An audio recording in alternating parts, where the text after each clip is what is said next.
Hello there, you're now watching the World News at 8.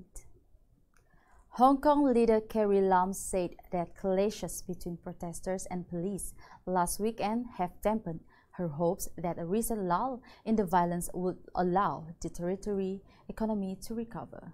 She told reporters after a weekly meeting with advisors that the government will soon launch a fourth round of measures to support business, protect jobs, and offer economic relief. In view of 6 months of protests, which has already weakened the economy, Lam said a new U.S. law to defend human rights in Hong Kong will have an economic impact, undermining confidence and creating an uncertain business environment.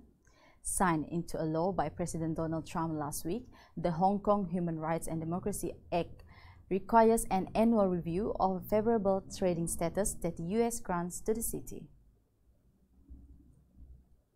A New Zealand newspaper has caused outrage for publishing a cartoon that made light of the Measles crisis engulfing Samoa, which has killed 55 people so far, most of them children under the age of 4.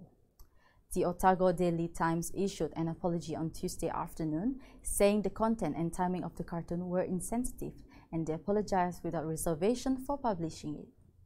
Samoa has been gripped by a devastating measles outbreak over the past 6 weeks.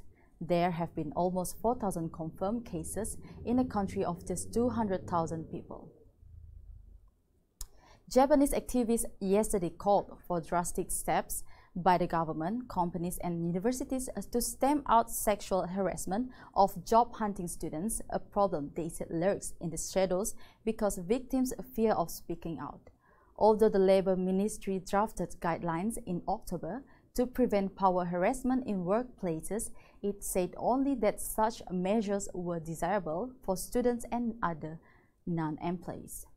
Members of Safe Campus Youth Network SAY said many feel too vulnerable to denounce harassment and cause victims to suffer in silence, and offenders are not punished.